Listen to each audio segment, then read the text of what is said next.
हमने बार बार ये बात की है कि we have no favourites in Afghanistan. ये अफगान अवाम ने डिसाइड करना है कि उन्होंने अपने कैसी हुकूमत बनानी है और उसको आगे कैसे लेके चलना है। पाकिस्तान अफगान अमन अमल का सहूलतकार है, जमानती नहीं है। अफगानिस्तान में हमारा कोई फेवरेट नहीं। तर्जुमान पाक फौज का दो टोक ऐलान, कहा अमेरिका को अड्डे देने का सवाल ही पैदा नहीं होता। अफगानिस्तान की सूरत हाल से भारत मायूसी और बौखलाहट का शिकार है। भारत की सरमायाकारी डूबती नजर आ रही है।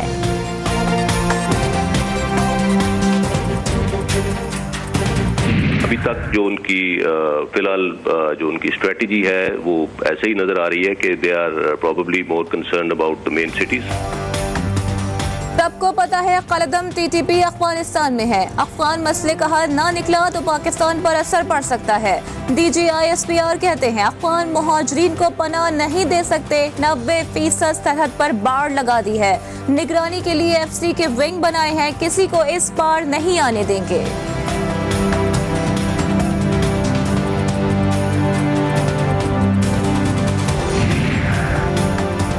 अमेरिका ने अफगानिस्तान से निकलने में थोड़ी जल्दी की। काबुल इंतजामिया की फौज तालिबान के मुकाबले में बहुत कमजोर है।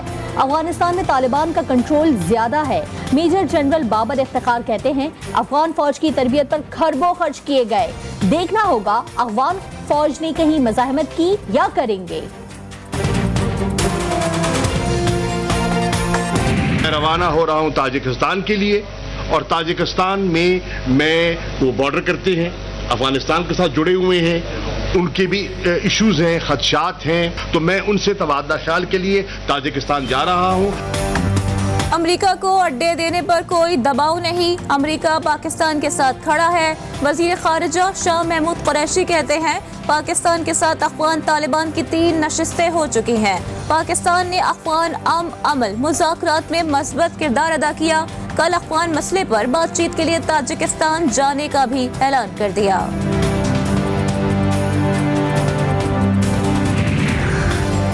वजीर खारजा शाह महमूद कुरैशी कहते हैं कि बिलावल भुट्टो जरदारी बचकाना बातें कर रहे हैं। हुकूमत आजाद कश्मीर का सौदा करने वाली नहीं, कश्मीर का तहफ़्फ़ुज़ करेगी। मरियम नवाज के इल्जामात को बेबुनियाद करार दे दिया। कहा आजाद कश्मीर में आपकी हुकूमत है, हम इंतखाबात कैसे चुरा सकते हैं।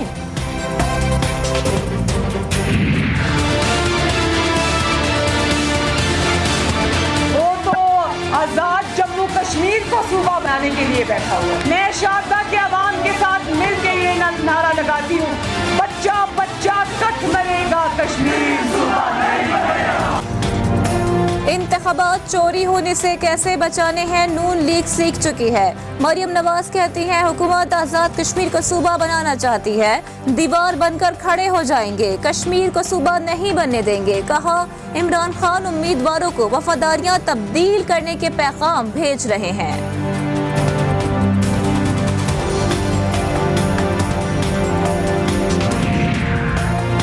पीपल्स पार्टी का अहम तरीन दौरा अमरीका। आजाद कश्मीर की इंतखाबी मुहिम भी अधूरी छोड़ी जाएगी। बिलावल वॉशिंगटन और न्यूयॉर्क में कांग्रेसी अरकान से अहम मुलाकातें करेंगे। वजीर आला सिंध पहले से अमरीका में निजी दौरे पर मौजूद।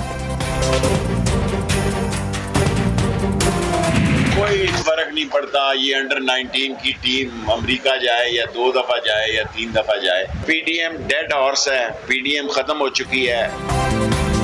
बिलावल एक नहीं 3 बार अमेरिका जाएं, इमरान खान मुद्दत पूरी करेंगे। वफाकी वजीर दाखिला शेख रशीद कहते हैं आजाद कश्मीर इलेक्शन के बाद हिज़्ब इख्तिलाफ और हुकूमत के ताल्लुकात ठीक हो जाएंगे। सरदारी और नवाज शरीफ क्यों जल्द से नहीं कर पा रहे? इसलिए नहीं कर पा रहे कि बाप जो है उनके ऊपर मुकदमात है, वो केसेस भुगत रहे हैं। जरदारी और नवाज शरीफ मुकदमे भुगत रहे हैं और बच्चे अब्बू बचाओ मुहिम चला रहे हैं। फवाद चौधरी कहते हैं कि बिलावल और मरियम के वालिद मुल्की खजाना लूट कर बाहर ले गए। वफाकी वजीर इत्तलात ने आजाद कश्मीर में हुकूमत बनाने का दावा भी कर दिया।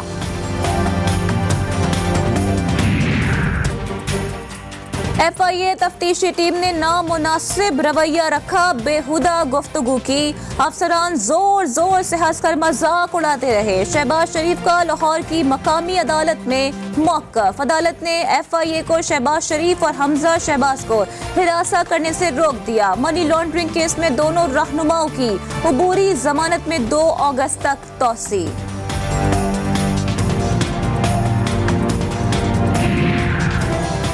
FIA ने शहबाज शरीफ के इल्जामात मुस्तरद कर दिए। तर्जुमान के मुताबिक शहबाज शरीफ को हिरासा करने या बदतमीजी करने का सवाल ही पैदा नहीं होता।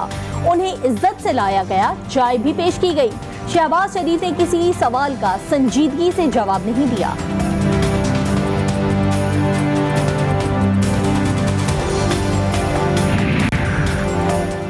पाकिस्तान में माह ज़िलहज सन 1442 हिजरी का चांद नजर नहीं आया। ईद कुर्बा 21 जुलाई बरोज बुध को होगी। मरकज़ी रुयत हिलाल कमेटी के इजलास के बाद मौलाना अब्दुल खबीर आजाद का ऐलान, हज 20 जुलाई को होगा। इस साल ईद उल अजहा पर सरकारी मुलाजमीन की मौजें लग जाएंगी। बड़ी ईद पर 17 जुलाई से 25 जुलाई तक छुट्टियों का इम्कान। 17 को हफ्तावार छुट्टी से तातीलात का आगाज हो जाएगा।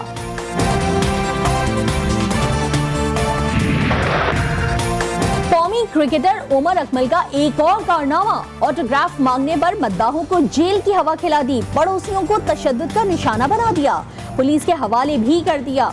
तशद्दुद का निशाना बनने वालों में बरतानवी शहरी भी शामिल। लाहौर पुलिस को उमर अकमल के खिलाफ दरखास्त मौसूल।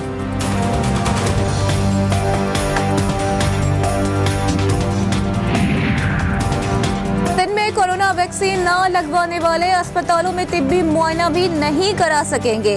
दवा लेने के लिए पहले कोरोना वैक्सीन का सर्टिफिकेट दिखाना होगा। तमाम सरकारी और निजी इदारे सर्टिफिकेट दिखाने के पाबंद होंगे। महकमा सेहत ने फैसला कर लिया। सिंध में मैट्रिक के इम्तहानात के आखिरी पर्चे में भी बूटी माफिया बाजी ले गया। कराची में 9वीं जमात का कंप्यूटर साइंस का पर्चा आउट हो गया। नवाबशाह में भी 9वीं जमात का हयातियात का पर्चा वक्त से 1 घंटा पहले ही आउट हो गया। हल शुदा पर्चे की कीमत 1000 रुपए मुकर्रर की गई।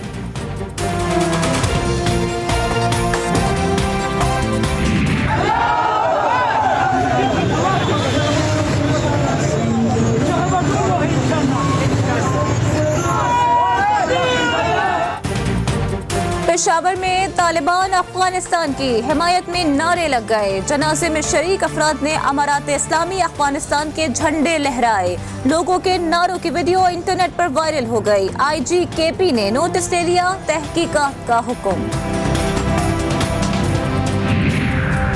कलदम तहरीके लब्बैक के सरबराह मौलाना साद रिजवी की नजरबंदी में 90 रोज की तौसीह कर दी गई। नजरबंदी में तौसीह पुलिस और CTT की दरखास्त पर की गई।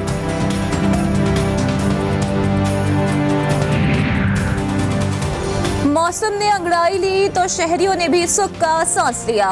पंजाब और बलोचिस्तान के शहरों में बारिश के बाद गर्मी का जोर टूट गया। सुहाने मौसम का मजा दोबारा करने शहरियों ने तफरीही मकामात का रुख कर लिया। कराची में 15 जुलाई से बारिशों की पहली झड़ी लगने का इम्कान।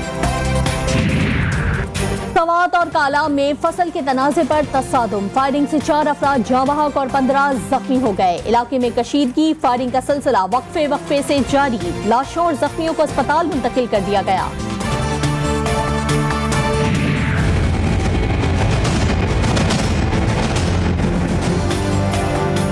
इस्लामाबाद में लड़के और लड़की पर तशद्दुद में मुलव्विस मुल्जिम बिलाल मरवत को शनाख्त परेड के लिए जेल भेज दिया गया। इस्लामाबाद में लड़की पर मुबैना तशद्दुद का एक और वाकया सामने आ गया। पुलिस ने मुल्जिम को हिरासत में ले लिया।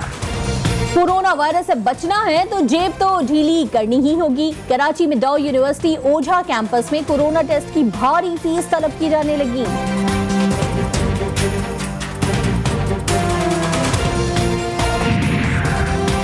अमेरिका ने चीन, रूस और ईरान की 34 कंपनियों और इदारों पर पाबंदी लगा दी। China Academy of Electronics and Information Technology समेत 14 कंपनियों को ब्लैक लिस्ट कर दिया गया। कौन कहता है कि मौत आई तो मर जाऊंगा, मैं तो दरिया हूँ समंदर में उतर जाऊंगा। और और कौन कहता है कि मौत आई तो मर जाऊंगा, मैं तो दरिया हूँ समंदर में उतर जाऊंगा। नामवर शायर अहमद नदीम कासमी की 15वीं बरसी। अहमद नदीम कासमी को तमगा बराए हुस्न कारकर्दगी से भी नवाजा गया।